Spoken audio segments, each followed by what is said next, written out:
Welcome back to Watercolors with Aria. As we enter into autumn, I thought it would be a great time to paint some fall leaves together. So grab your watercolors, paintbrushes, watercolor paper, napkin, or toilet paper in my case, a glass of water, and a cup of your favorite drink. Just be sure not to mix the two. And let's get cozy. Before we get started, I'm going to talk about the 3 different consistencies of water and paint that I like to use when I work with watercolors. I go with the metaphor tea, milk, and cream. So for tea, I use a higher ratio of water to paint by first dipping my paintbrush in the water and then wetting my palette. I then take a small amount of pigment and mix it with my water in the palette, adding more water and pigment until you get the consistency of tea. Adding that to our watercolor paper, as I do a few brush strokes, we notice that it comes out pretty light, as though we were painting with tea.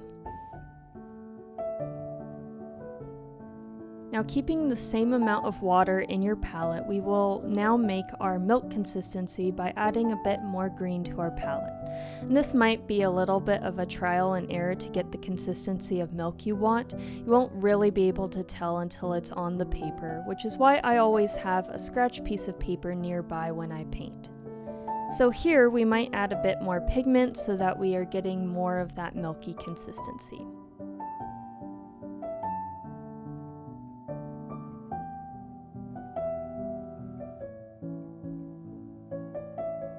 For our cream consistency, sometimes I will just use the pigment that has now been sitting in the water and is ready to use.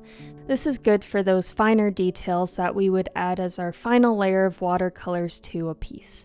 Or if we know we will need more of a certain color for a larger portion of our piece, we can add the color to a palette or the little puddle we've been working with. Then when you add this to the paper, we get more of our cream consistency. So that's a little bit more pigment and less water.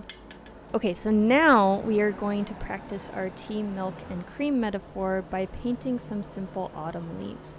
I'm going to start with making a tea consistency by mixing some water and some of the red-orange pigment from my Elsewhere palette, and I'm just going to start by painting some simple leaves by just pushing down lightly with my paintbrush onto my watercolor paper and make some simple curves and then filling in those curves with more of the pigment. And so I'll do some leaves that are a little bit closer together, a little bit more separate, and I'm just kind of filling in the empty space of my paper. There really is no right or wrong way to do this. I'm kind of just making some simple leaf blobs onto my piece of paper as though they were floating in the wind. So you can make some sideways, upside down, just make sure you keep that tea consistency as you go. Once you are happy with your first layer of leaves, go ahead and let it dry and then start adding some more paint to your puddle to make the milk consistency. The idea here is that we're kind of just adding to the illusion that there's a bunch of leaves floating in the wind, and then there's a few leaves that are a little bit closer in perspective, and then other leaves that are a little farther away. So as you paint, you can kind of just let your mind wander as you overlap your leaves and paint some that are upside down, some sideways, and just keep that milk consistency as you go.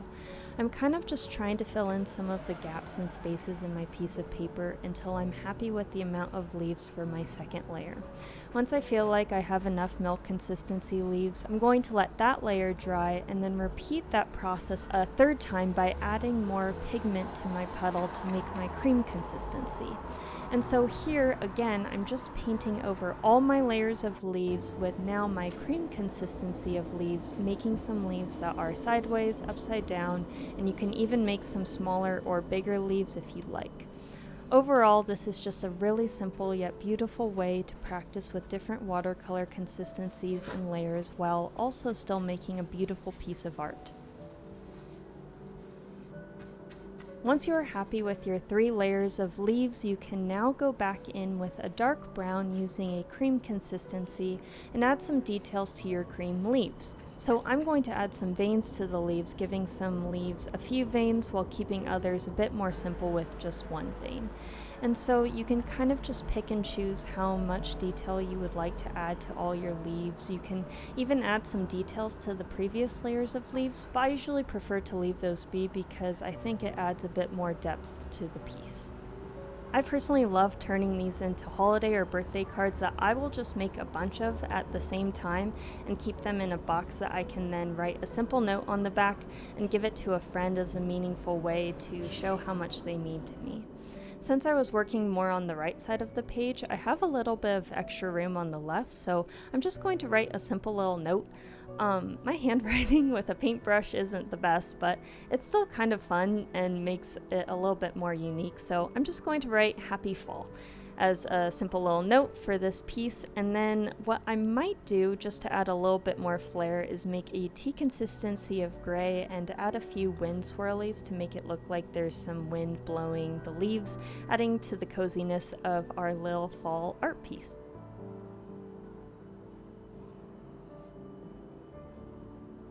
So after practicing with our tea, milk, and cream metaphor, we are going to experiment with some other autumn leaves. For these leaves, we are going to play with wet on wet and wet on dry watercolors. Basically seeing what happens when we add more watercolors to a layer that isn't dry to make a cool effect with our leaves. For this piece, I'm going to start by mixing a tea consistency of yellow and then make 3 different shapes of leaves. For this first one, I'm just going to make some curvy edges, and then once I'm satisfied with the shape, I'm going to go ahead and fill it in with more of my light yellow. For my second shape, I think I'll do more of a maple leaf and also use that same color yellow just to make the shape, and then go ahead and fill it in. Then for my third leaf, I'll do a few small simple leaves like what we did for our first piece with the different consistencies of watercolor, so I'll just make 3 simple leaves here. Now normally I would go right into the next step while these leaves are wet, but for the purpose of this experiment, I'm just going to let these dry first.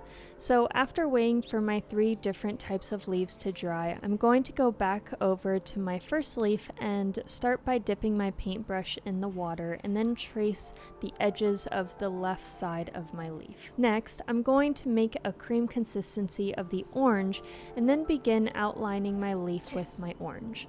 You'll notice that as soon as I touch my wet paintbrush to the wet paper, the color began to bleed through the leaf, making a cool sunset effect. And we can add to this by taking a cream consistency of a second color and go over that same outline again. We can then repeat this process on the other side of the leaf by just weighing the outside of the leaf and then going back in with the cream consistency for the orange and the brown, and just kind of guide the water as we go with our paintbrush and let it bleed into the center of the leaf.